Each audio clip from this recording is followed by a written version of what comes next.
కవిత judicial custody మరో 14 రోజుల పాటు పొడిగించింది రౌస్ అవెన్యూ కోర్టు. మే 7 వరకు కవిత జ్యుడిషియల్ కస్టడీలో భాగంగా తిహార్ జైల్లో ఉండనున్నారు. ఢిల్లీ లిక్కర్ కేసులో మార్చి 15న ఈడీ, ఏప్రిల్ 11న సిబిఐ కవితను అరెస్ట్ చేశాయి. దీంతో ఆమె తిహార్ జైల్లో ఉన్నారు. ఈ రోజుతో ఎమ్మెల్సీ కవిత జ్యుడిషియల్ రిమాండ్ ముగియనుండడంతో సిబిఐ, ఈడీ వేరువేరుగా కస్టడీ పొడిగించాలని కోరాయి.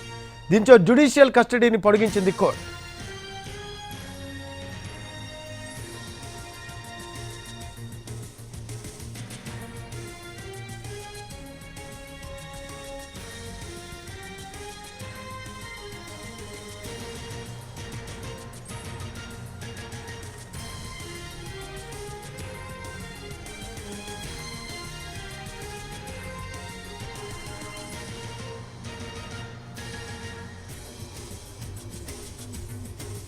కవిత జ్యుడిషియల్ కస్టడీ మరో 14 రోజుల పాటు పొడిగించింది రౌస్ అవెన్యూ కోర్టు.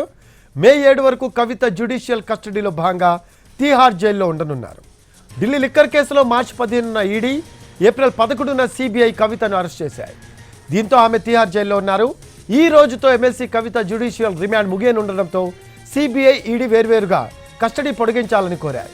దీంతో జ్యుడిషియల్ కస్టడీని పొడిగించింది కోర్టు. దీనికి సంబంధించిన లేటెస్ట్ అప్డేట్స్ మా కరెస్పాండెంట్ రాజు అందిస్తారు. ఢిల్లీ నుంచి లైవ్లో అందుబాటులో ఉన్నారు. రాజు, కవిత జ్యుడిషియల్ కస్టడీ మరో 14 రోజుల పాటు రౌస్ అవెన్యూ కోర్టు పొడిగించినట్లు మనకి సమాచారం అందుతోంది. దీనికి సంబంధించిన లేటెస్ట్ అప్డేట్స్ ఏంటి రాజు? ఎస్ రఫీ, ఏదైతే ఢిల్లీ లిక్కర్ కేసులో అరెస్ట్ అయినటువంటి ఎమ్మెల్సీ కవితను అంటే మొదట ఈడీ అరెస్ట్ చేసింది, ఆ తర్వాత సిబిఐ కూడా అరెస్ట్ చేసింది. ఈడీ మార్చి 15న అరెస్ట్ చేస్తే సిబిఐ తిహార్ జైల్లో ఉండగానే కవితను ఏప్రిల్ 11వ తేదీన అరెస్ట్ చేసింది. అయితే ఈ రెండు కేసుల్లో కూడా ప్రస్తుతం తిహార్ జైల్లో జ్యుడిషియల్ రిమాండ్లో కవిత ఉన్నారు. అయితే ఈ రోజుతో జ్యుడిషియల్ రిమాండ్ ముగియడంతో వర్చువల్గా కోర్టుకు హాజరయ్యారు కవిత.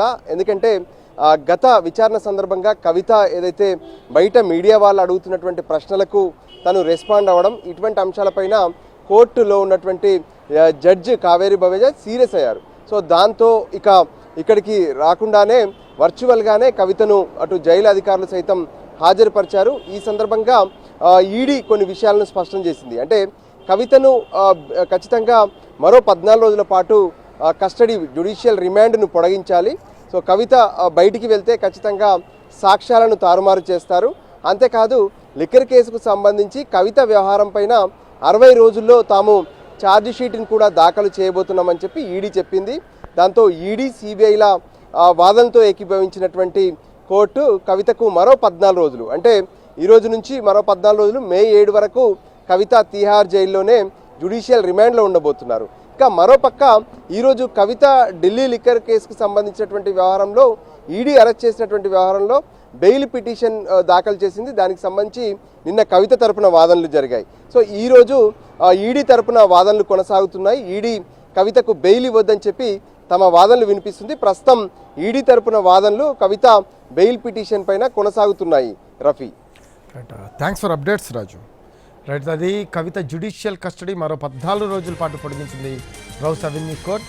మే 7 వరకు కవిత జ్యుడిషియల్ కస్టడీలో భాగంగా తిహార్ జైల్లో ఉండనున్నారు.